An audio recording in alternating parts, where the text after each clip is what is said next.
today's webinar. Just a few housekeeping items before we get started. If you experience technical difficulty joining the WebEx session, please dial 1-866-229-3239,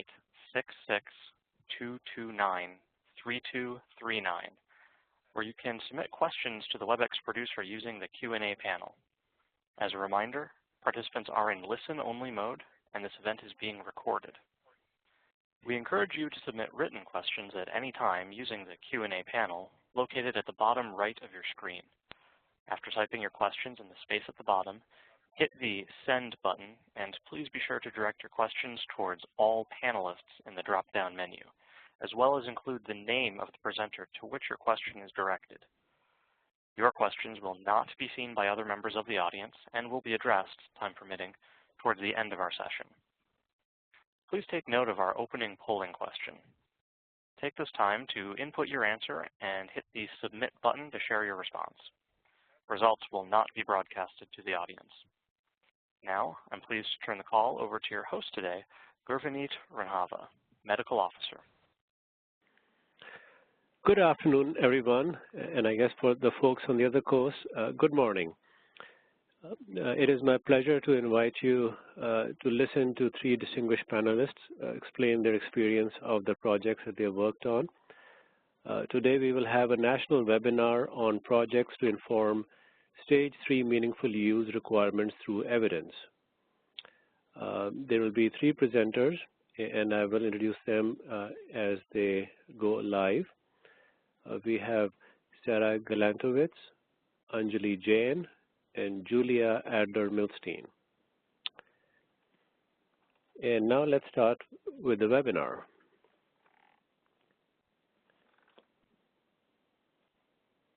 So our agenda today is we'll have a brief welcome and introductions, a background on meaningful use, presentations from the three panelists, and then we will end with the Q&A session with all the presenters, and you will have instructions for obtaining CME credits for those who are eligible to do so.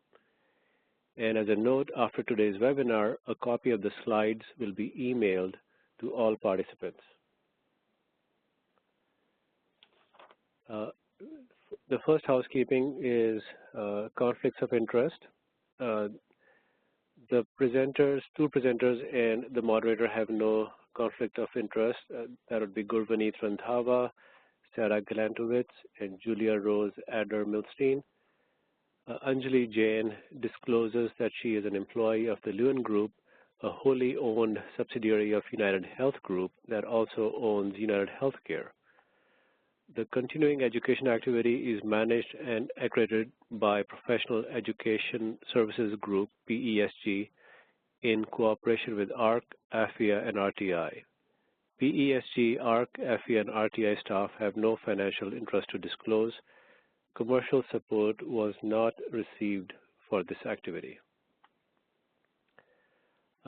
When you want to submit a question, and as you'll have the Q&A session at the end, please type in your question in the Q&A section of your WebEx Q&A panel.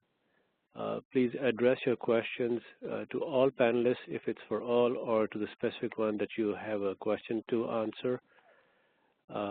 Select the Send to submit your question to the moderator, and that'll be me, and I will read them aloud as they come in.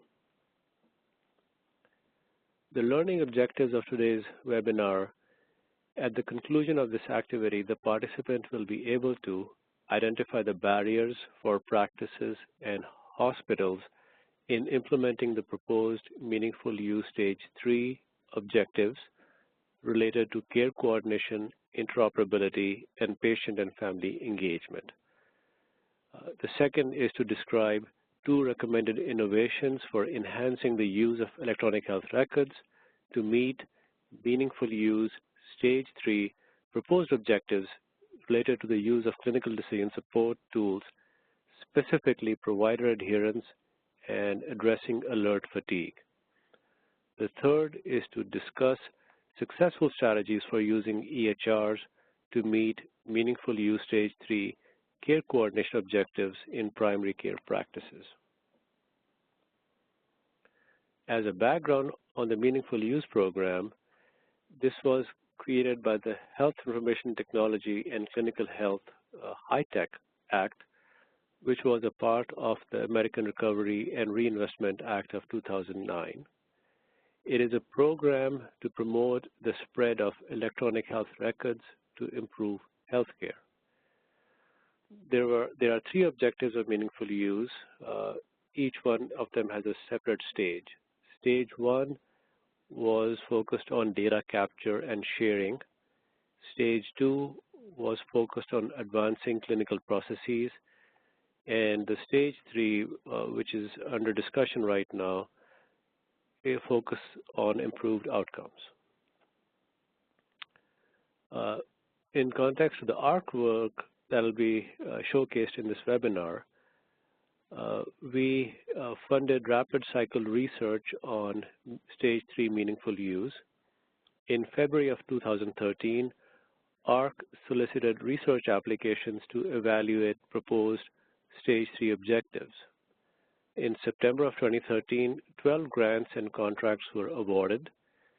In June of 2014, final results from these projects were used to help inform the final Meaningful Use 3 objectives.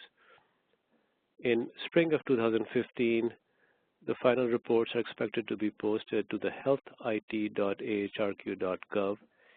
For more information on the projects, please click on the link in this slide. And now it's my pleasure to turn this on to Sarah Gilantowicz. Sarah is a health services researcher and a senior associate with App Associates. She has 2 decades of health policy and disability research and evaluation experience with an emphasis on publicly funded healthcare programs. Her area of expertise involves quality metrics and measures derived from electronic health records, Medicaid-funded long-term services and supports, Medicare post-acute care, and Medicaid claims analysis.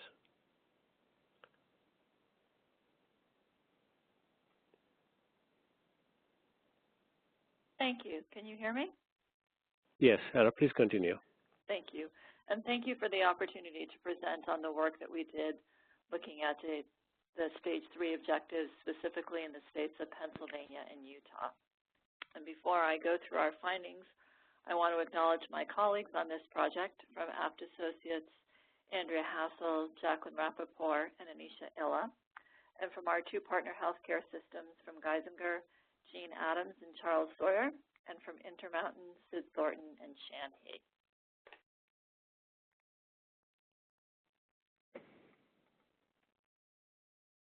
So my slides are not advancing.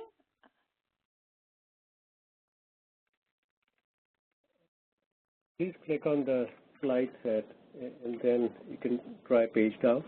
There we go. Thank you. Apologies for that. So briefly, to summarize the goals of our project, through this research, we sought to identify to achieve 3 specific goals.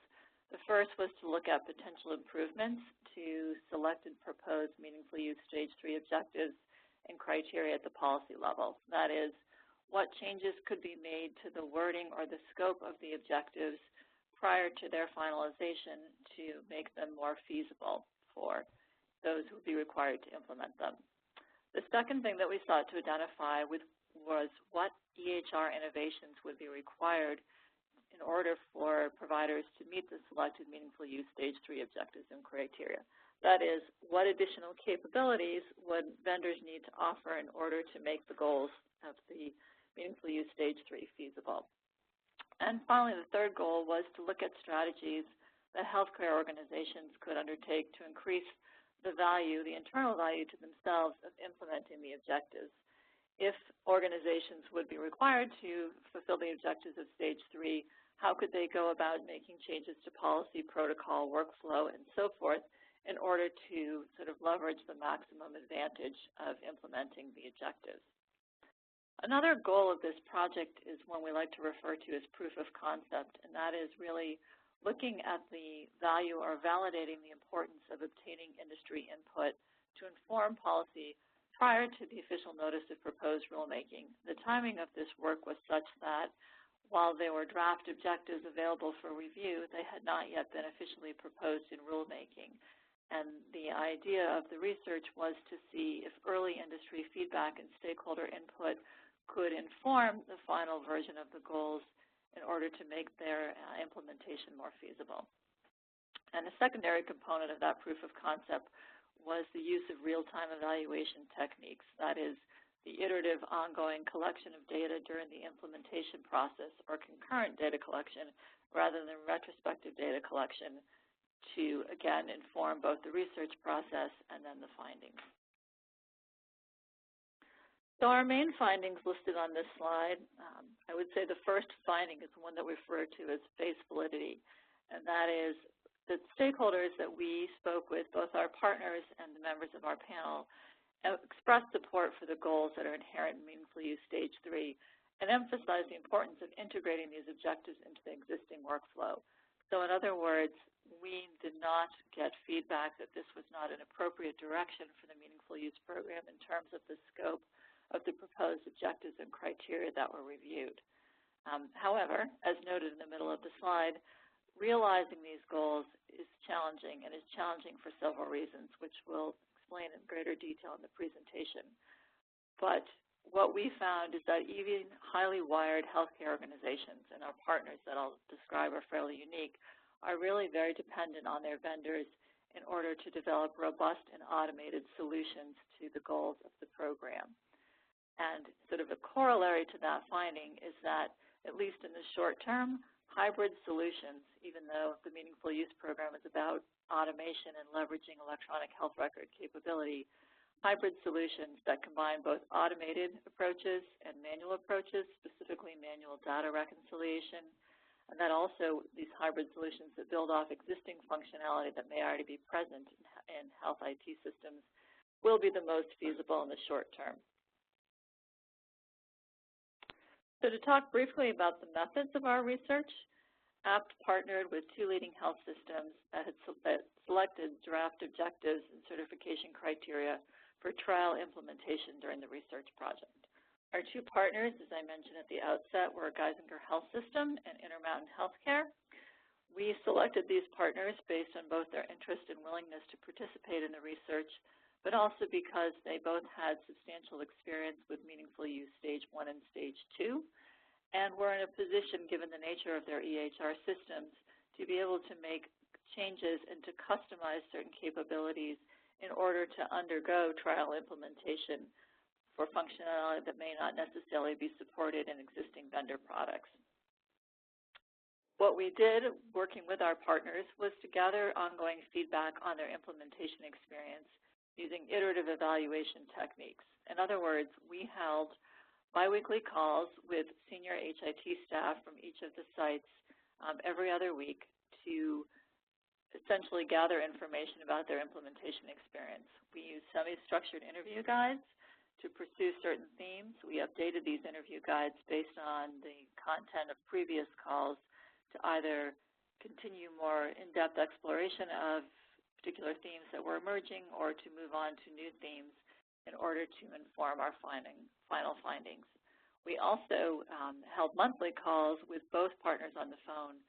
Those were some of the most valuable conversations that allowed the 2 different health systems to share their particular experiences, challenges, and solutions, and to further flesh out the themes that we were identifying. To supplement the conversations with our partners, we also convened a one-time panel of representatives from other hospitals and health systems. We tried to seek some diversity in terms of representation of both larger and smaller health systems, those were varying different points of meaningful use with stage 1 and 2, and that served a variety of patient populations. And again, we know that our 2 partners are very advanced in their capabilities, and so we wanted to balance their input on the feasibility of the objectives with input from other stakeholders. And finally, just to note, this was a 12-month project with a very limited implementation period. So we had sort of what we referred to as an artificial implementation period because some of the work that the partners reported back to us on was work that was already ongoing when the project began. That is, they had selected objectives that align with existing priorities and had already started to pursue some of the functionality. Some of the work they began specifically for this project. Some of the implementation efforts were brought to successful conclusion during our 12-month period, and some are still ongoing. So just to clarify, it was a 12-month project, but it reflected work that was both new and ongoing. So we looked at objectives and criteria as noted in the introduction in 3 of the domains of meaningful use stage 3. And those 3 domains were patient and family engagement, care coordination, and interoperability. And within each of those domains, we or our partners selected some of the proposed objectives and criteria for trial implementation.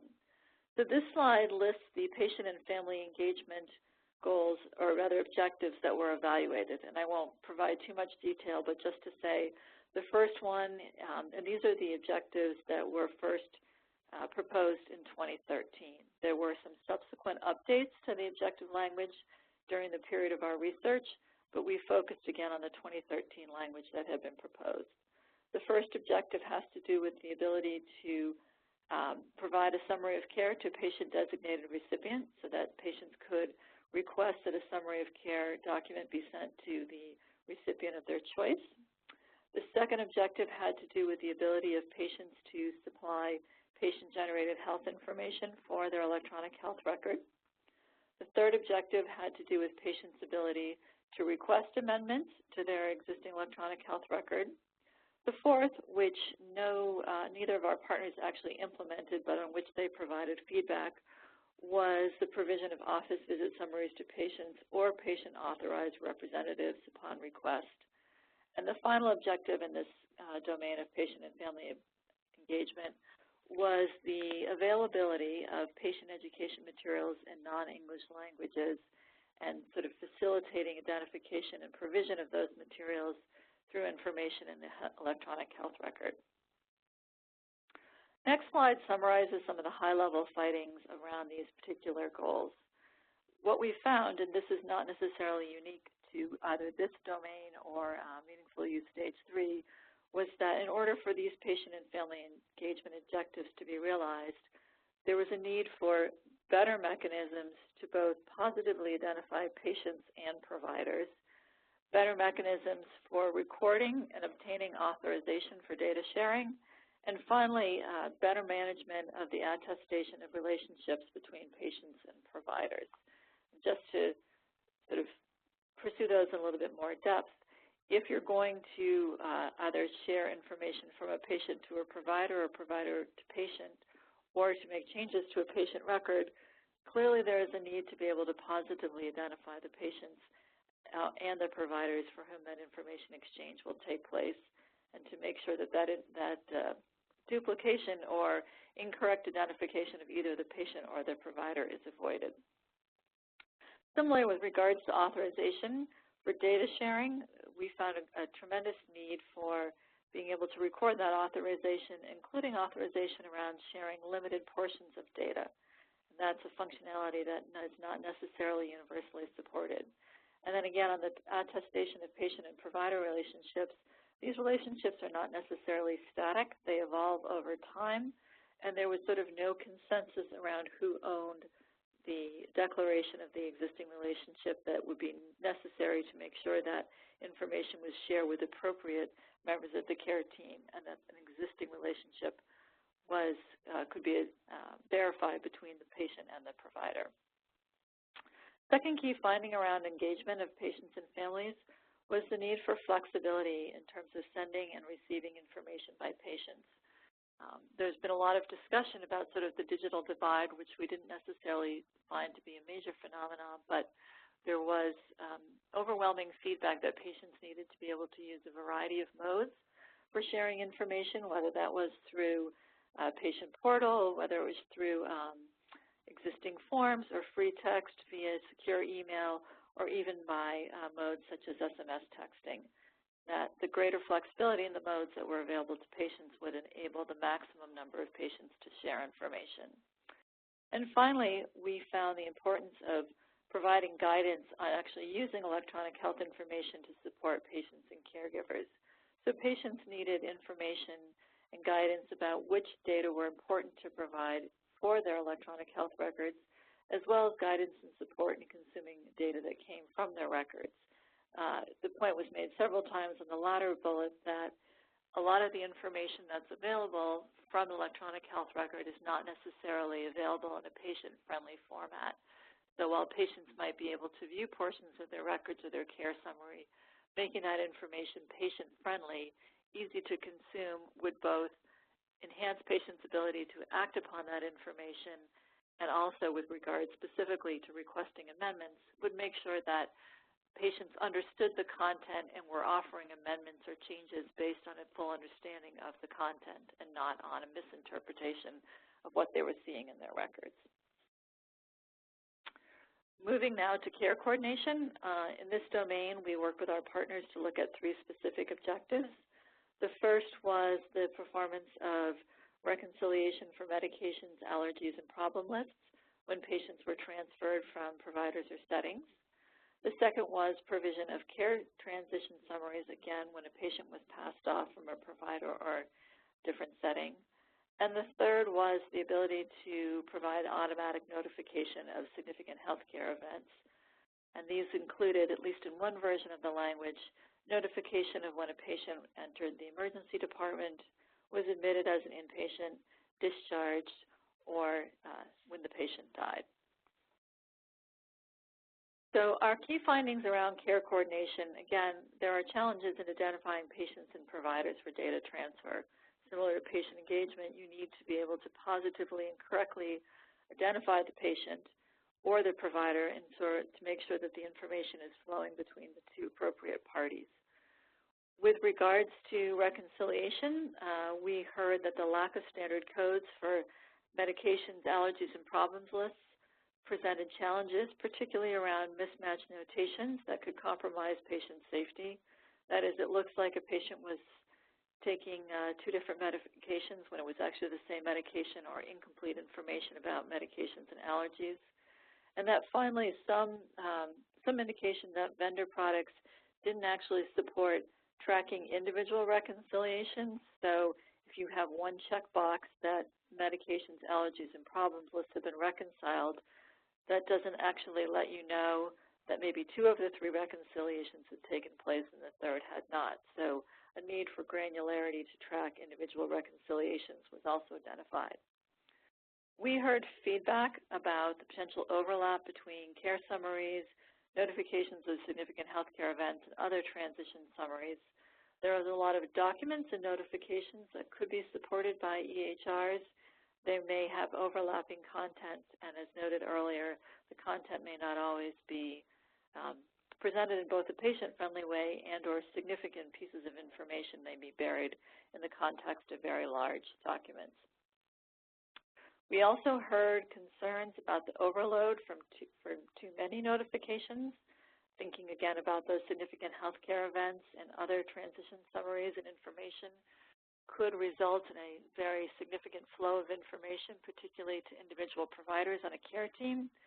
All of those different types of information that may flow as part of notifications and summaries have different needs in terms of the response of the provider, both in acknowledging the receipt of information and acting on that information. So there was a request for further guidance or identification of need of sort of greater specificity about who needs to acknowledge information, who needs to act upon it, in which time frame, and how that information flow can be managed to avoid sort of overwhelming amounts of data. Moving now to interoperability. Under the interoperability domain, we looked at 2 certification criteria that were proposed for stage 3. The first was the ability for healthcare providers to both send a query outside their system for information about a patient, as well as respond to incoming queries for patient-level information. The second criteria was the ability to query provider directories to get address information for information sharing. Key findings in this domain are first that Automated solutions for validating patient identity and locating provider addresses may require designated entities and databases. We received a lot of feedback on the challenges of both identifying patients for querying purposes and identifying correct, secure address information from providers.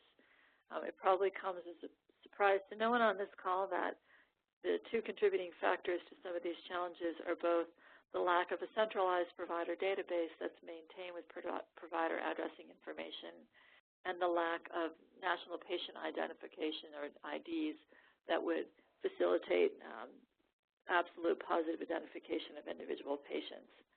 So given these challenges and the need for sort of designated entities or databases, there was also a finding related to the fact that semi-automated solutions are at least a short-term approach to achieving these two particular goals. So the recommendation was that ONC and others consider these hybrid solutions until partners' capabilities and infrastructures approve. An underlying theme to all of our findings is the tremendous variability in terms of capabilities and capacity by various different components of the healthcare system, so that a particularly sophisticated system has the ability to maintain a master patient index and identify patients comes up against a less sophisticated system that will have difficulty interacting and identifying patients. And so full automation is sort of a long-term goal that may require short-term hybrid approaches. At the same time, the recommendation was that vendor products would need to adjust to this differing capabilities of trading partners and automatically adjust to the capabilities of an individual partner in information trading. So ideally, the front-end workflow for users would be transparent and the same, but the product would be able to adjust to whether the receiver of information could automatically access that information or might need some kind of email or static other type of transfer. So what are our policy recommendations? Again, the purpose of this project was to offer policy recommendations as noted before the official rulemaking process finalized the objective language. To reiterate a theme that I think has been present throughout this talk, hybrid solutions to meeting objectives that leverage existing successful approaches will be more successful. And at the same time, the importance of establishing standards for life cycle management of these patient-provider relationships so that there's ownership and a timeline for attestation as well as refutation of continuing the relationship. Again, if data are shared between patients and providers, knowing that there is an existing relationship between the two and that that relationship is current and valid is key to the data sharing. We also have a recommendation based on the experience of our partners and others that standardized notation for medications and allergies will very much facilitate the reconciliation process, and so that valid and meaningful reconciliation can take place. Moving to the next slide, additional recommendations included defining parameters and timeframes responding to shared health data. I would say an overwhelming theme is, on the one hand, stakeholders want flexibility in meeting the meaningful use stage 3 requirements, and that includes hybrid solutions. At the same time, they were looking for greater specificity in the objective language in terms of what their responsibilities and requirements were. If you are notified of a significant healthcare event, who should be notified, what kind of acknowledgement would be required, what kind of action, so that the management of the information flow is a meaningful one. We also had a recommendation that the certification standards should address the notion of recording authorization for data sharing in a way that then organizations can know what information patients have authorized to be shared and with whom. And finally, there is a recommendation that the federal government consider support for some kind of centralized national provider directory to replace the many individual directories that exist. We heard a lot of feedback about the amount of effort that goes into managing error messages with efforts to share information with providers when secure email addresses cannot be positively identified. Turning now to recommendations for vendors. The recommendations that emerge from this project is that vendors should allow users to customize the care summaries with the ability to share or view supported file types across settings and vendor platforms. In other words, there was a lot of interest in allowing, in vendor products, allowing organizations to customize what information was shared, to pull select pieces of information from summaries to share with different recipients, as well as to support a variety of types of information, whether some of the content is static or more malleable. Secondly, there was a recommendation that vendors support this ability to verify patient identity across vendor platforms. Again, a recurring theme about the importance of positively identifying patients and mechanisms and data points for doing so. And that vendors also be able to support provider address lookup and an updating of new provider credentials as providers' information changes. Turning to the next slide, there was also a recommendation that, again, vendors support the segregation of specially protected data from other HIPAA-protected data for selected data sharing for different providers, just as patients and need to be able to record authorization for differential data sharing, the ability to actually segment out and share only selected portions of the record is an area for vendor support.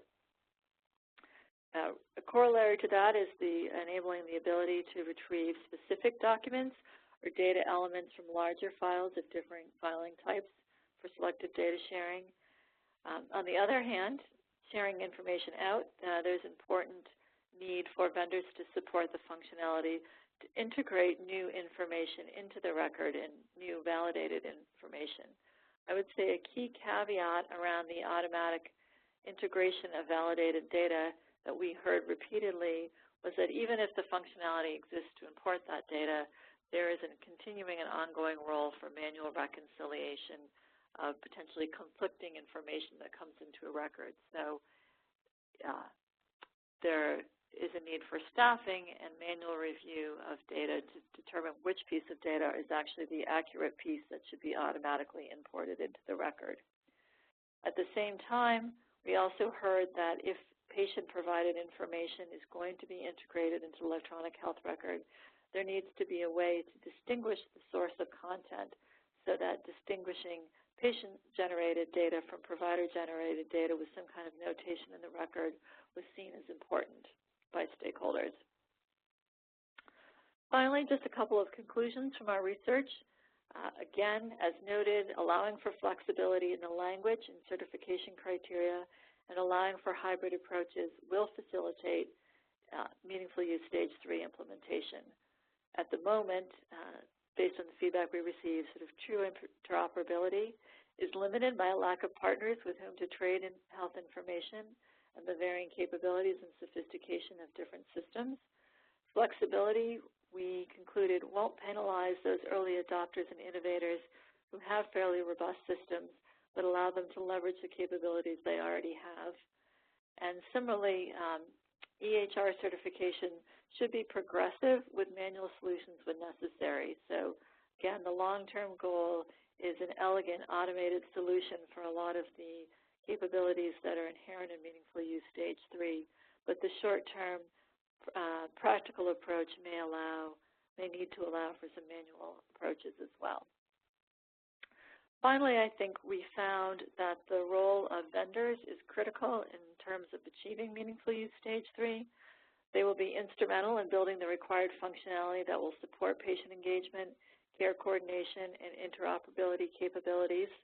But we also heard repeatedly that there's a trade-off between creating the new functionalities to support stage 3 and optimizing existing features, many of the very basic capabilities that underline stage 1 and stage 2 in order to support all aspects of data sharing. So while new functionality is important, there was a concern that too much vendor diversion toward that new functionality would come at the expense of shoring up basic capabilities that were necessary for patient and provider identification and data sharing.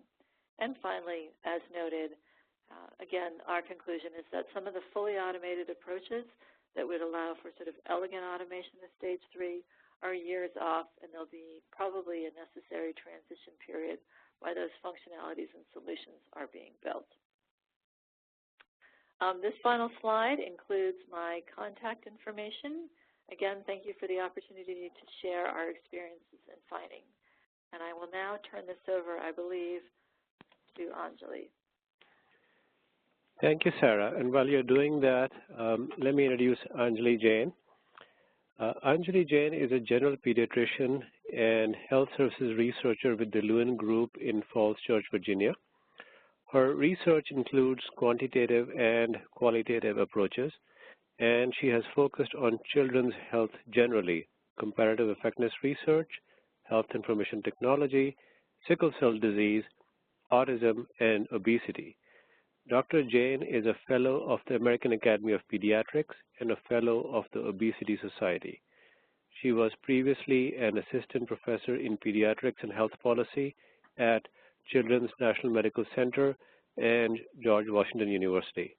Her 15 years of clinical experience is primarily among underserved children and families. With that, we'll now listen from Dr. Jain. Thank you, Gurvineet. Welcome, everyone.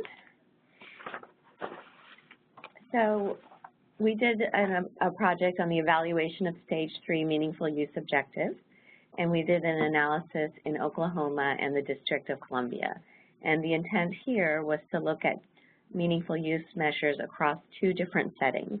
One that was a rural setting comprised of adult primary care and specialty solo or group practices in Oklahoma, and the other was an urban inpatient setting of a children's hospital in Washington, D.C.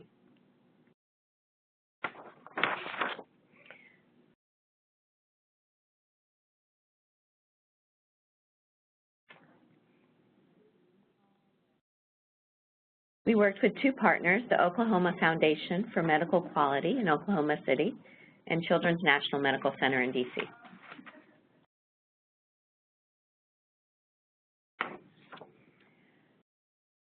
We collected both qualitative and quantitative data at both sites. The qualitative data consisted of answers to open-ended or short answer questions and observations of practitioners as they worked with EHRs and meaningful use measures in practice. The quantitative data consisted of the electronic output from electronic health records, or EHRs, that was used to document meeting the MU objectives. The EHR vendors that were used at the 2 sites were eClinicalWorks, EMDs, and Cerner.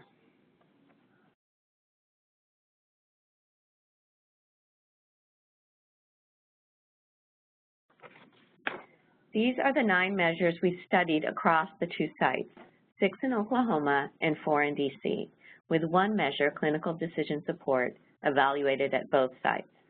The 2 highlighted measures, which are clinical decision support and structured electronic lab results, are the ones that relate to the 2 innovations we are discussing today.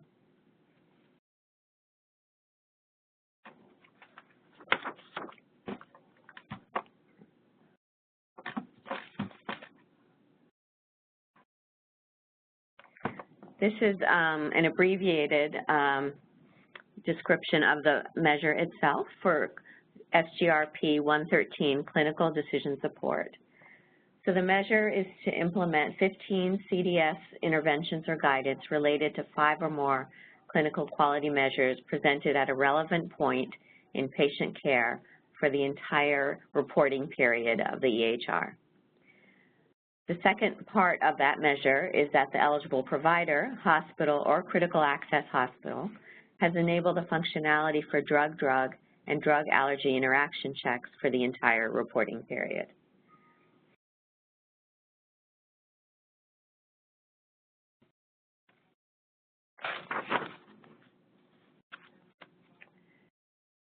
Okay, some of our findings include there was a high rate of attainment and provider interest in this particular measure, the CDS measure. mostly because providers could see that it had the potential to actually help them give better care to their patients. There were concerns, however, about the ability of the EHR to accurately capture their meeting of this objective. Even more so, clinicians were interested in being able to track their own use of evidence-based clinical decision support tools as a means to learn and improve the care that they were delivering. It was also hard for specialists in particular to find CDS interventions that were appropriate and evidence-based for their patient populations or clinical dilemmas. For example, Children's National developed and tested CDS tools for patients that appear in the emergency room with head trauma and when they need to be scanned and when they don't. However, the staff of the hospital spent hundreds of hours refining this actual intervention and implementing it within the EHR. This was possible in a research setting, but would be pretty much impossible in otherwise. Thus, the recommended innovations are to create and refine tracking mechanisms that document when CDS interventions are being used and when they're being used appropriately at the provider level, which would also allow for personalized feedback to improve the quality of care. Furthermore, some of the clinicians suggested the creation of a national database where robust and evidence-based CDS interventions could be made available for widespread adoption.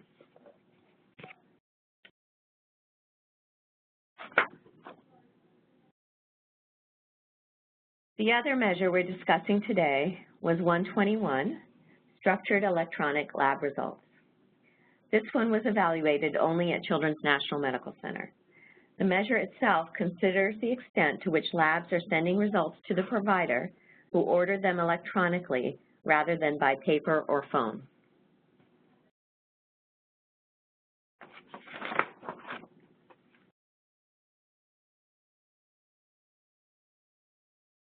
Here, our findings included that providers participated at a high rate in this measure, but ultimately did not end up using or relying on the electronic version of the lab result for a couple of reasons. First, the EHR did not accurately convey when a lab result was urgent or required action. This is because standards vary from lab to lab, but also by population. For children, where this measure was being assessed, norms were often very different than for adults, or that they varied by age and weight, such that each lab would have to be customized. Furthermore, non-numeric lab results, like a positive blood culture, for instance, were not flagged, meaning that providers still had to go through each lab result individually. The urgent labs, in addition, did not appear across patients, so that when a provider first logged into the EHR, at the beginning of the day, the urgent labs for all their patients did not become immediately available. Instead, they would have to go into each patient's electronic health record to see all the results. Lastly, and possibly most importantly, there's a small but significant error rate for the electronic lab results, which made the clinicians wary of relying on the EHR at all. All of these resulted in alert fatigue, as well as the development of complicated workarounds that ensured that clinicians could practice in a high quality and safe way. Thus, we recommend modifying the visual cues to mitigate alert fatigue. For example, having a more graded system to notify providers of which labs were truly urgent versus those that could wait. Of course, accuracy was essential for all of this to work, and for results that are truly clinically urgent, we thought it would be mandatory, it should be mandatory to acknowledge the result within the EHR in order to be able to proceed to continue to use the EHR for the rest of that patient or other patients.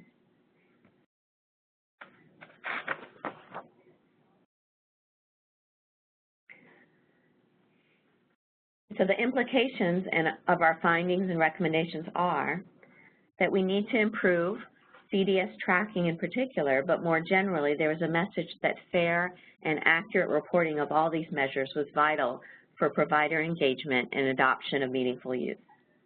Also, we were pleasantly surprised to find that providers were very interested in individual feedback within the EHR for meaningful use reporting that could help them both meet the objectives as well as improve care. In terms of the need to modify visual cues or the appearance of the EHR itself, providers are encountering a very steep and long learning curve to incorporate the EHR in practice. As it is, it's hard enough to figure out how to pay attention to the patient and the family in addition to looking at the screen. Providers are having to learn to focus on the most immediate aspects of the interface while they're caring for their patients, as well as shortly before and afterwards. Features that add to the busyness of the appearance but are not completely reliable in terms of helping with care are quickly ignored. We saw this across multiple objectives, including not just the ones we're discussing in a focused way. So there needs to be more additional thought about the appearance of the screens and perhaps more of a stepwise approach to encountering information and taking action for providers as they incorporate the EHR into practice.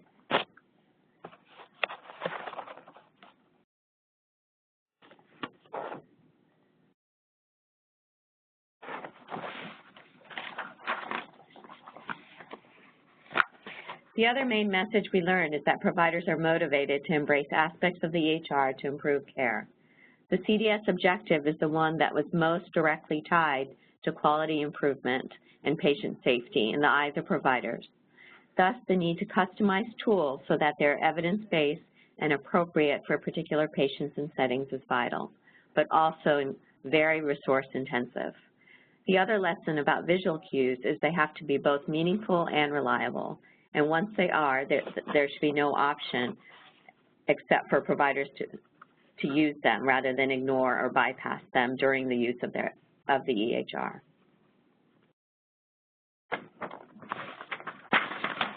Likewise, some of the next steps we outlined would be to make greater, more available resources to customize and optimize CDS interventions and tools, to potentially develop a large or publicly available accessible clearinghouse of evidence-based CDS interventions for widespread use, and to expand provider access through other technological avenues, such as mobile devices. I believe Sarah commented on this as well.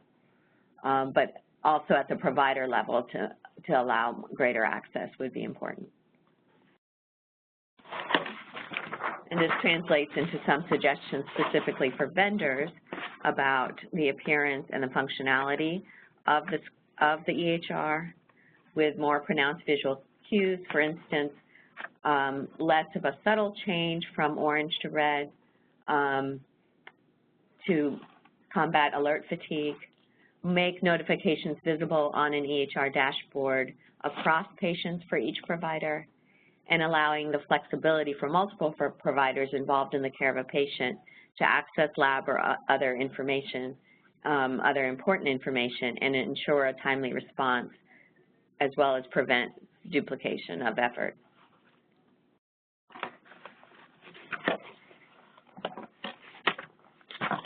We also, in our study itself, as well as within EHRs generally,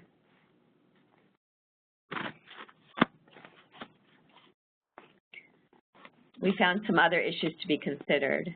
In our study itself, there were quite a few delays due to upgrades in EHR functionality from meaningful use 1 to 2, as well as from 2 to 3 stage.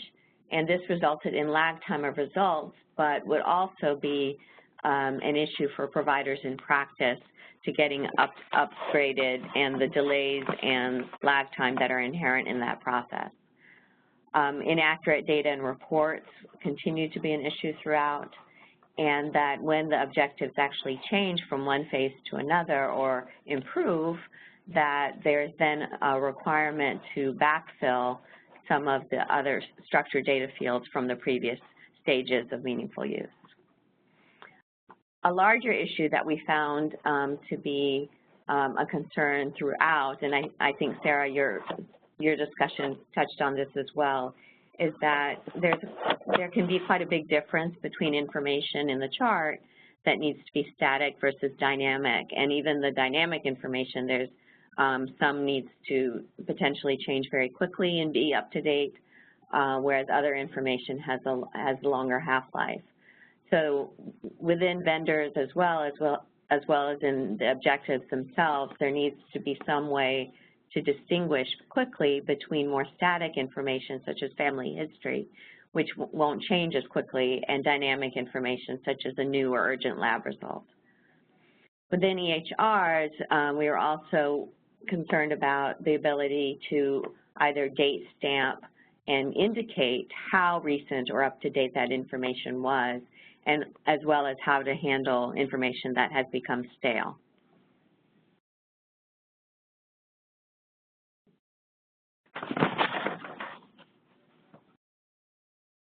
Thank you. This is my contact information as well. Thank you, Anjali. And now we'll go to our last, but certainly not the least, panelist, Julia Adler-Milstein. Dr. Julia Adler-Milstein is an assistant professor at the School of Information with a joint appointment in the School of Public Health. Her research focuses on policy and management issues related to the use of information technology in healthcare delivery. Julia graduated with a doctorate in health policy from Harvard University. Prior to graduate school, she worked at the Center for IT Leadership at Partners Healthcare in Boston and in the Health and Life Sciences Division of Accenture. Dr. Adler-Milstein, please go ahead. All right, thank you so much. Really excited to have the opportunity to share the findings of our study, which have a lot of complementarities to the two projects you just heard, but also some differences, and perhaps primarily in the fact that we really focused on small primary care practices that we're trying to work towards achieving some of the stage 3 meaningful use criteria. So I think you will get a different perspective in terms of what was going on within these small primary care practice settings. So let me just begin by talking about the specific proposed stage 3 meaningful use objectives that we focused on. We really focused on the care coordination measures that you've heard somewhat about. When they were initially proposed, these measures were, and we took these from the perspective of a primary care practice, to provide a summary of care record when patients are referred or transitioned between care settings. So for primary care, this is primarily in the context of referrals, and that these would need to be sent for 65% of transitions, and 30% of those would need to be sent electronically. And the new proposed section within a summary care record was some type of a free text narrative that described the needs or the goals for that particular transition. And then the second care coordination criteria that we looked at had to do with reconciliation, so reconciling medications for more than 50% of transitions, and medication allergies and problems for more than 10% of transitions. And then, let's see if this is on. And then in the initial set of criteria, there was also a proposal around sort of when specialists received referrals, acknowledging receipt of that referral request. And so that was something that would not be done by primary care providers, but would be impacted. They would perhaps benefit from that. So we did also ask them about that in our research. As was mentioned before, over time, the stage 3 objectives got refined, and in particular what you can see here is that some of the thresholds got decreased, and on the reconciliation piece, the medication allergy and problem list piece got taken out, but because we designed our study before this change was made, we really evaluated those initial criteria, and I think the goal is to be able to work towards, broad exchange of summary care records and, broad reconciliation of all key pieces of information. So I am going to present the results related to, the impact of the criteria in their initial form. Okay, so the reason that we particularly chose to focus on the care coordination criteria is that there are really, several reasons that they may be challenging to accomplish for primary care providers. First, it's not clear that practices even have the ability to send and receive patient information electronically. That was not part of stage 1 meaningful use, and health information exchange in general has been a real challenge, and so there's really an open question about are the capabilities even there. Even if the capabilities are there, certainly there are going to be some new workflows that are required. So learning how to use EHRs to generate and send information and then receive and incorporate patient information electronically, that's very different than when we're dealing with paper-based transactions. And then the third is a potential sort of new approach to clinical decision-making when you are getting information electronically from other settings that can sometimes lack some of the context that may otherwise come with information, understanding whether providers were finding it to be challenging to sort of use and make sense of that information. So that was really what led us to feel like that these particular criteria within all the stage 3 criteria may be of particular interest and particular challenge. And so it was important to be able to understand how to make them most impactful. So the aims of our study were to, first of all, just assess the current readiness of primary care practices to achieve the proposed stage 3 meaningful use criteria related to care coordination. And then to identify the barriers and facilitators to meeting those criteria.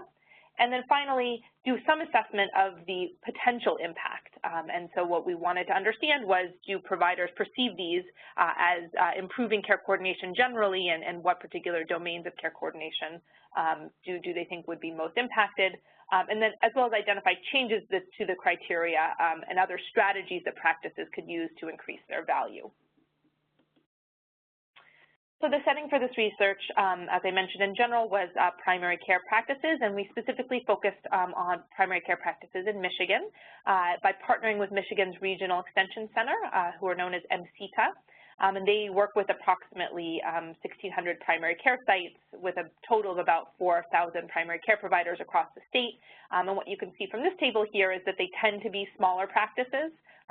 Most of them are, 1 to 2 physician practices, and then a bunch more 3 to 5 physician practices.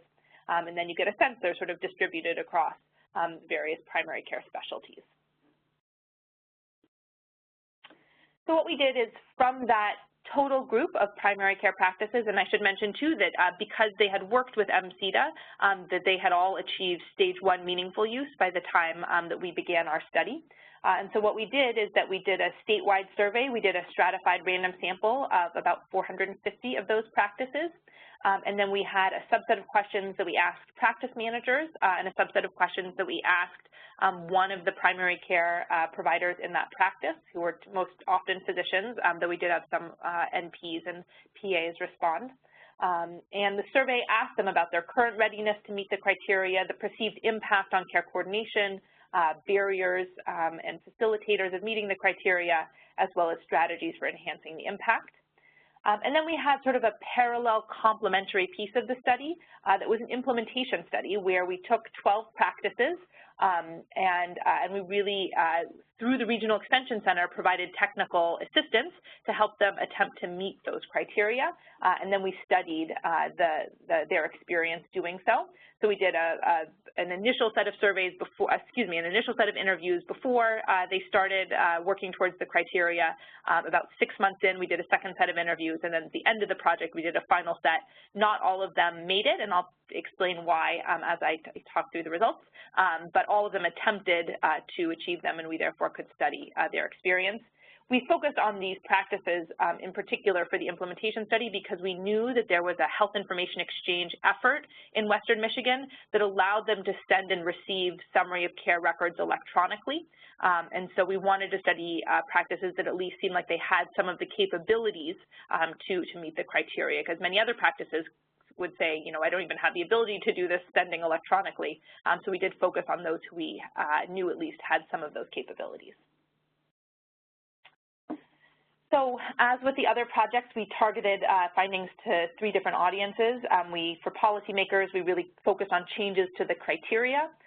For EHR vendors, we discussed the EHR innovations that would be helpful in supporting practices and meeting the criteria. And then for primary care practices, we focused on understanding what specific changes to workflow and decision-making are required and what strategies would help ensure that meeting the criteria help improve care coordination. So today I'm just going to present the results for primary care practices given the composition of the audience, but I'm happy to share the results targeted to the other 2 groups. So I'm going to start by presenting some results from our statewide survey just to give you a sense of how ready practices were to meet the criteria. This may not be surprising, but the majority of practices were still largely doing non-electronic exchange when they needed to send and receive information with external settings. So 56% of the practices in the statewide survey were primarily using fax or e-fax. An additional 20%, their primary method of exchanging information was some kind of shared EHR platform. 15% were primarily relying on mail. And then only about 8% of them were engaged in some kind of HIE effort that allowed them to send and receive information electronically. When we then asked specifically about the readiness to meet each of the criteria, what you can see here is that really the reconciliation criteria practices were largely ready to meet. So 86% of practices could reconcile med allergies for at least 10% of transitions, and 78% could do that for problems. When we started to sort of get into lower readiness was when we got into sort of providing a summary of care record for at least 65% and receiving referral results back for at least 50% of referrals. So that was about 2/3 of practices were ready to do that. And then the final piece where there were a lot of challenges were really around the electronic exchange. So providing a summary of care record electronically for at least 30% of transitions, 45% of the practices in the sample could do that. And if you jump down to the last one, those who said that they could receive referral results electronically, only 38% could do that. And we can also see here is that when we asked, could you include in your summary of care record that concise narrative in support of a referral, 43% of practices said they could currently do that. So across all the criteria, I think 11% of practices total said that they could meet all the criteria.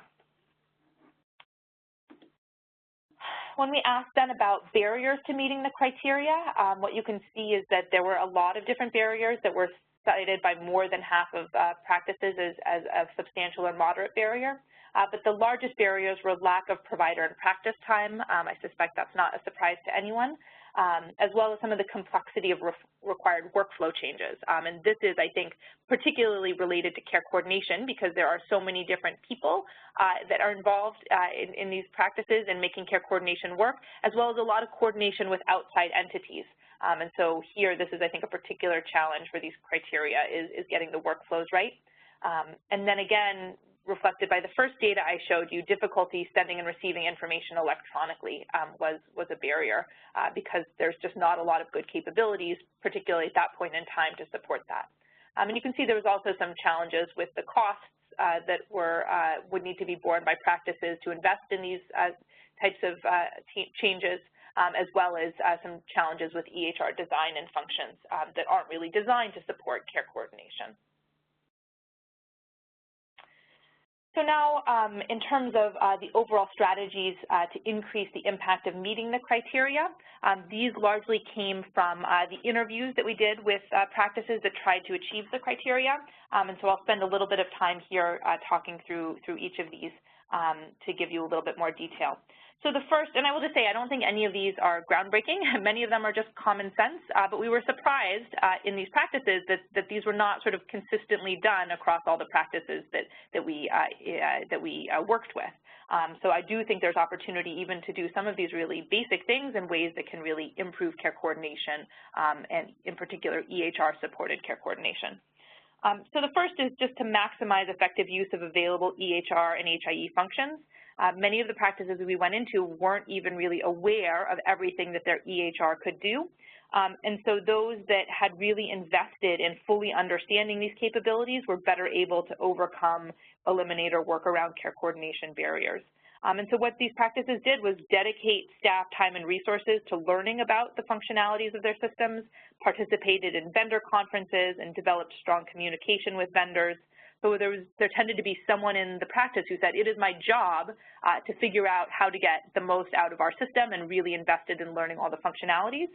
And then those people were often paired up with other staff in the practice to make sure that that learning got disseminated throughout the practice. So that was really what we found was important in terms of maximizing the use of the capabilities that were there. The second strategy was related to sort of utilizing the lowest level of staff that was appropriate for managing referrals, information exchange, and integrating information after some kind of a care transition. We heard a lot from providers around their frustration with reduced face-to-face time with patients because they were both entering data into the EHR but also having to spend a lot of time tracking down information or trying to do the reconciliation. And so practices that had figured out how to sort of shift as much EHR-related work as possible to the lowest level of staff felt that care coordination was going more smoothly and the providers were happier. This was hard to do, and a lot of providers were uncomfortable with this delegation. And so what we found is that practices that were successful really made gradual adjustments, shifting sort of 1 or 2 tasks at a time from physicians to support staff. Another sort of helpful strategy in this bucket was to empower practice managers to lead changes around this division of labor and hold staff accountable for these new assigned tasks. So there was a lot of concerns with physicians about whether their support staff would in fact do these new tasks. And so knowing that that sort of accountability was there and that this was clearly part of their job, I think helped in a subset of the practices, helped physicians feel more comfortable giving up some of those tasks and letting lower level staff, for example, reconcile medications that then the physician could review before they got finalized. We also found that some practices used EHR tasking features to reinforce these changes so that it wasn't just left up to someone to remember to do this, but that the EHR actually had capabilities that would say, okay, you know, staff member 1 are responsible for these, and so that would pop up when they open the EHR to ensure that it was completed. So the third strategy was around sort of engaging the local community and referral network to learn strategies for EHR and HIE use and to set community norms. So there was a subset of practices that were really good about sort of getting out there in the community and learning from their peers. They were active in going to meetings led by physician organizations or local hospital systems, as well as vendors, and they felt like they really learned effective strategies from talking to their peers because many people were encountering the same types of challenges, or because their key exchange partners were at those meetings, and it was an opportunity to say to them, this is really hard for me, you know, when you, send us information, sometimes right away and sometimes, a few weeks late. So it sort of opened up these communication channels around care coordination that helped, both sides sort of understand how to be better partners for the other side. Okay, so that was sort of a general set of strategies that tended to work well, and then these are a little bit more specific set of strategies to overcome particular barriers. So what we found was a lot of barriers generating referral materials from the EHR that were customized to that particular referral, including a usable summary of care record. We heard a lot about how these summary of care records were just pages and pages long, and the PCPs felt bad sending them because really all they needed to send was a subset of that information, and they said the specialists complained because they said we don't want all this information, it's not relevant, and so there's real challenges because the EHR functionalities didn't really support customizing and selecting subsets of information to send along with particular referrals. And so some of the strategies that practices reported worked well were, again, just trying to decrease, the ad hoc nature of these processes. And so physicians would, for example, have like a checklist of information so that they can easily say, for this referral, I want you to send A, B, and C and send it. Again, some systems were better or worse at accommodating that, but at least it gave a standard process for figuring out how to better customize information that would get sent with a given referral. And then there was also frustration sort of on the incoming side, where specialists were really varied in what information they sent it back, and also varied in how they wanted the primary care practice to send them information with a referral. So, for example, one practice created 6 standard referral templates based on the needs of their most frequently utilized specialists, and they said these are the 6 templates we're going to use, and so they did a lot less sort of ad hoc sending and customizing of information. They just had these 6, and then they said, these are what we're going to use. And so that helped. But we did observe a lot of workarounds here in terms of, printing out full summary care records and then only, and then scanning back in just a subset of the pages. So it's clear that this is an area where the technology needs to get better, but we did find that practices that were able to sort of approach it in a more standardized way did better. A second barrier had to do with with tracking referrals throughout the referral process. Because there were sort of many steps to this, it was often hard to know where a patient was in that process, even if they showed up for a specialist visit after they were referred. So here we found effective strategies were to leverage, existing health information exchange options. And so sometimes if they were referred to, a larger organization, they would have a portal where the PCP could log in and see the status of that referral. And so they found that to be helpful. They also found that when their EHRs had tasking or other order features, that those could be helpful. And so you could leave a referral order as in progress until the patient had come back in after that referral. And so that was an easy way to say, okay, which referrals are still open, and then they still needed to have someone then sort of call and follow up on the status, but at least made the tracking piece easier. And the last set of specific barriers related to sort of processing all the incoming information after referrals and discharges. And here the most helpful strategies that we heard for practices were around establishing clear protocols for where information should be documented in the EHR, who should document, and by when it should be documented. A lot of practices hadn't really been clear about, like, this is how we are going to process this information. And so what would happen is that, one clinical support staff member would typically put information in one place in the EHR and someone else would put it somewhere else, and it just led to a lot of chaos and confusion. And so being really clear and taking the time to invest in establishing these protocols were helpful. And again, this idea of really assigning specific people or specific roles with this responsibility and then making it clear that it's part of their job was very helpful.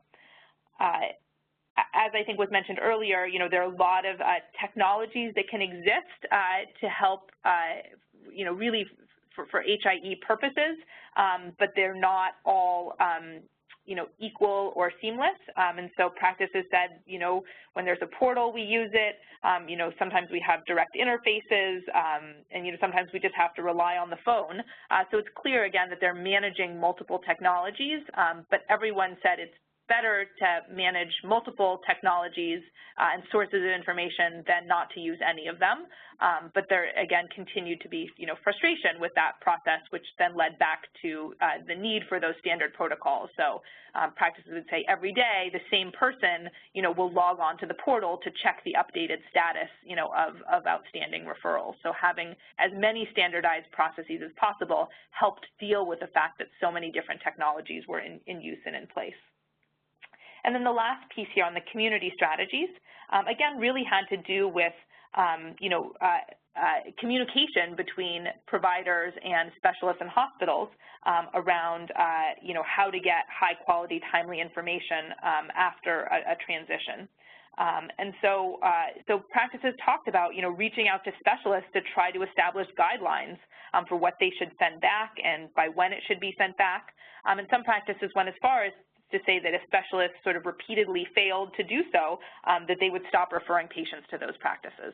And so they found that that was another way to sort of decrease the ad hoc nature and the complexity of care coordination when we don't have these, standardized seamless technology tools in place, is in some cases even to going to the extreme of just working with people who make, the information and care coordination piece as easy as possible. So that was a lot of detailed information, but I think based on the experience of these practices, we did get some insights into very, easy to use strategies that even though they were sort of, as I said, I think not groundbreaking, they really did seem to make a difference in helping to ensure that EHRs can support improved care coordination, and particularly in the context of the Stage 3 meaningful use criteria when a lot more information is going to be sent electronically.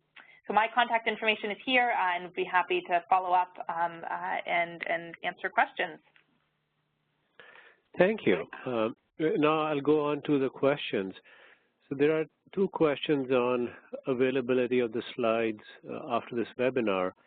And my understanding is, apart from all the participants getting emails with this slides, there will also be a link for this webinar. It will be an archived link in the Health IT website within AHRQ's website. So let me go on to the specific questions. The first one is from Greg Shell. What is being done to resolve the difficulties surrounding direct and sending clinical summaries to other providers? And I think all three panelists, especially the first and the third one, touched on this issue. So if you want to elaborate on the difficulties surrounding sending and receiving the clinical summaries. Sure. So it sounds like the question is asking specifically about direct, which is part of what's required under stage 2 meaningful use. And so at the point, at least that we conducted our study, direct was really not up and running and used. So we didn't really get an opportunity to evaluate that particular approach. My sense is that we are still in the early stages of figuring out, how well that's working and ways to use it most effectively. And so I think it's a little bit of an open question. Okay. We'll go on to the next question then. This is from Elizabeth Simkus. This is a question for Dr. Adler-Milstein. I would like to learn more about your study. Has it been published? So it is under review, but we do have these 3 reports that summarize our results, as I said, geared to those 3 audiences. And if you email me, I would be more than thrilled to send them to you and anyone else who wants them. So we're trying to get the results out there and hopefully that they will be useful. This is Anjali. I just had a question about that question as well. I know, Gurvanith, at the beginning you had indicated the link to the website where the reports will be posted, and I'm assuming that's not working quite yet or it's not live yet. Is it better to direct people there or to send reports ourselves? So feel free to contact people and send the reports. We will have the link available after the webinar. I'm not sure how many days, but it's not live right now. Okay. Thank you. So this is another question for Julia from Kindra Warlock. I'm interested in seeing Julia's recommended EHR innovations for vendors to consider. Sure. So it may be just most helpful at this point to have, if you reach out to me, I can send you the report that's geared towards them. Not surprisingly, being able, so some of the specific innovations we recommended are giving providers more ability to customize summary of care records so that it's not always all the standard fields, but that they can more easily select subsets of information to send that they think are relevant for that particular transition or referral. We also suggested some changes relating to better supporting task tracking, and in general just supporting, team-based delivery of care. Many of the EHRs didn't have the ability to sort of assign tasks to particular members of the team, and that really inhibited care coordination, and even just basic things like being able to track the referral status over time. So that was a second area of innovation that we identified. And then a third area related to the sort of granularity on which the information was tracked, and I know this came up in some of the other presentations, but primary care providers struggled on the reconciliation front because a lot of times the information they received back from specialists was at a level that was sort of more granular than what primary care providers wanted or felt even comfortable sort of knowing how to reconcile. This particularly had to do with, I think, some of the diagnosis categories. And so being able to sort of more easily sort of move up and down in terms of levels of granularity within problems and even, meds was another area where we made some recommendations for how EHR functionalities could be improved. Thank you. Another question, this is from Rusan Islam. What can be done to approach the problem of care coordination to be incorporated into clinical decision support and EHR? So I'm assuming this is more for Anjali, so we'll start with her. Yeah, so I'm happy to tackle this one.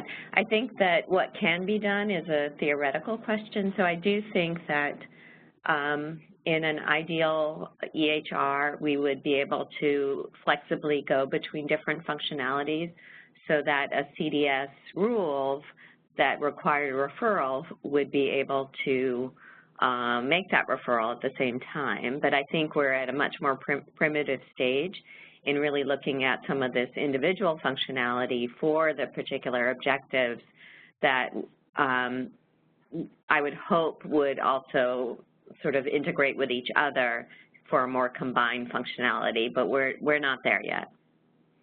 Thank you. Question from Keila Cooper. Are there studies completed in the Spanish community, for example, in Puerto Rico, in care coordination? So if anyone of the three panelists wants to weigh in, please do so.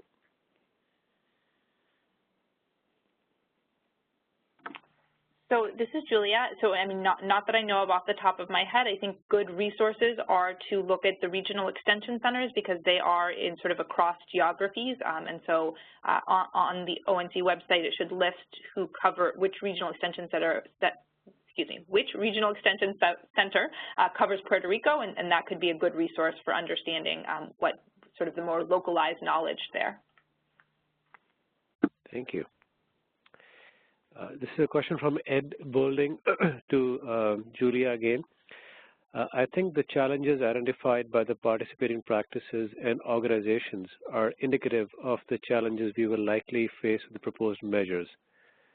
Did any express challenges with their CEHRT reporting capabilities?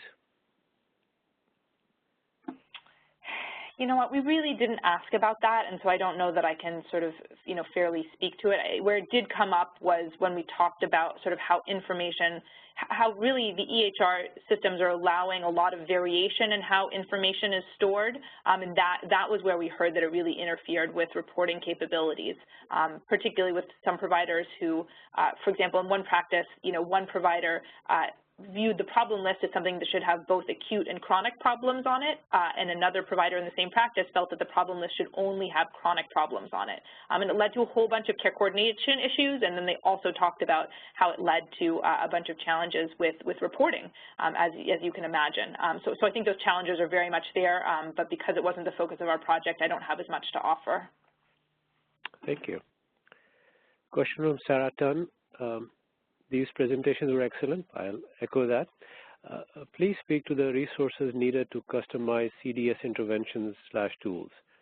Should formal evidence-based practice with synthesizing the literature for CDS tools be promoted or taught with subject matter experts locally?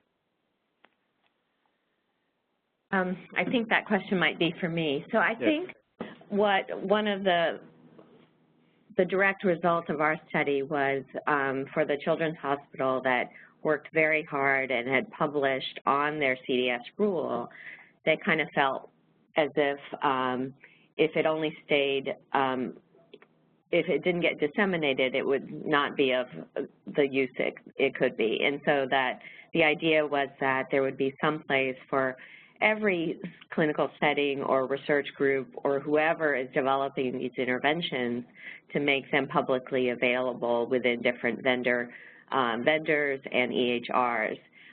So ideally, would there be government or public or support to develop an evidence-based measures? Absolutely. But even now, I think that a lot of different sites are developing their own measures that should be made available for others to use and potentially customize, but not with the requirement of as many resources as it takes to start from scratch. So that was kind of the idea. So, we need more of these to be evidence-based in general, and sometimes there's enough evidence to do that, and sometimes there isn't. But there's still a lot of people doing this on their own that it could be disseminated. Thank you, Anjali. Question from Charlene Wright. When working with the state HIE, do we, as a facility, need to additionally register intent for a public health measure? So this is within quotes, register intent for a public health measure.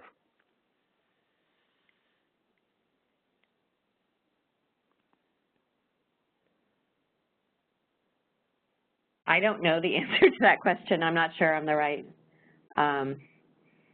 respondent. Fair enough. We'll move on to the next question, again from Sarah Tunn. Are there only specific CDS tools that work best for EHRs, such as alerts, etc.? Or is it a multimodal approach that's needed with vendors helping to structure the technical needs and process needed to structure more complicated CDS tools such as order sets? Well, I think it's less an issue around complexity as probably best to go after low-hanging fruit in the sense of where we think that there are the greater risk to safety, the greater chance for improvement of quality, where there's the most evidence. The example that we worked intimately with Children's about was around head trauma, where there is a growing sense of the literature that documents how often scans don't need to be performed and the risk, the radiology risk of some of those XF scans. And so that was an area where everything kind of came together. There's a lot of research evidence, as well as there was an opportunity to really make a difference using a CDS tool.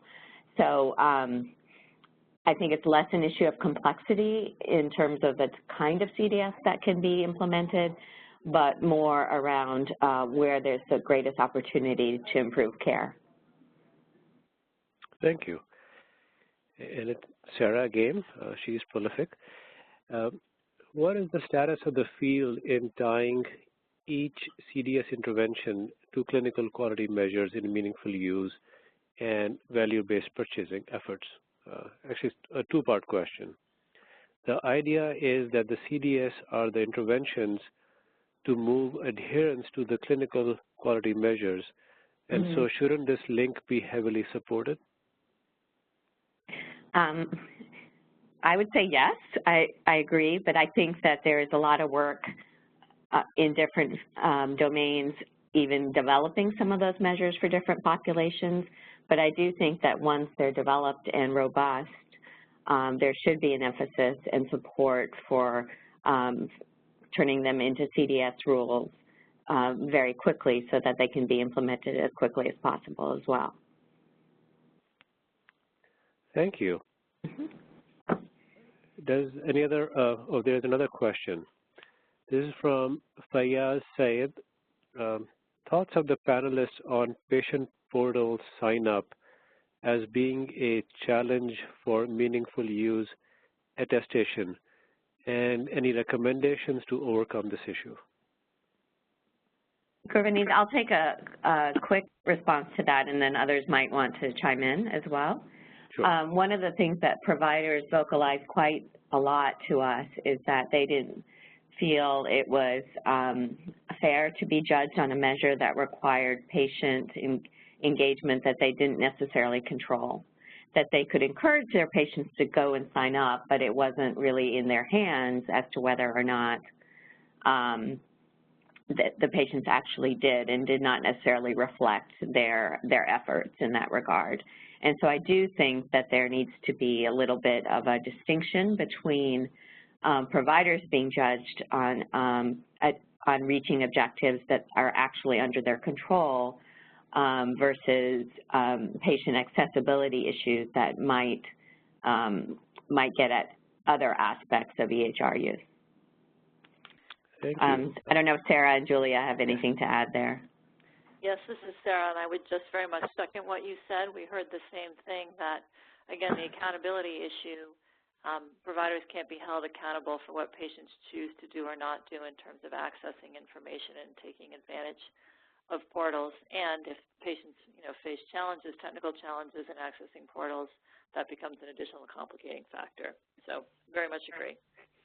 And I'll just add, this is actually from a separate project I'm working on. I think people are getting very creative about how to get people to sign up and are trying to build it into the sort of standard patient workflow, and so it becomes part of, the end of a visit or discharge planning or whatever it may be, to provide materials to inform them. And I think, I've heard about people who are going to churches and restaurants, and it's really forced providers and hospitals to get out there in the community to try to get sign-ups. And so I don't know that there's a right or wrong strategy, but I do think the people who are responding to this have had to really think creatively about where to get out there and find people. Just one more point related to that. Is we found that even when there was a standard way to get them engaged, it wasn't always clinically appropriate to require patient input, or there's one of the measures where the providers felt like they were being judged for reaching out to patients even when it wasn't necessarily indicated clinically. Absolutely.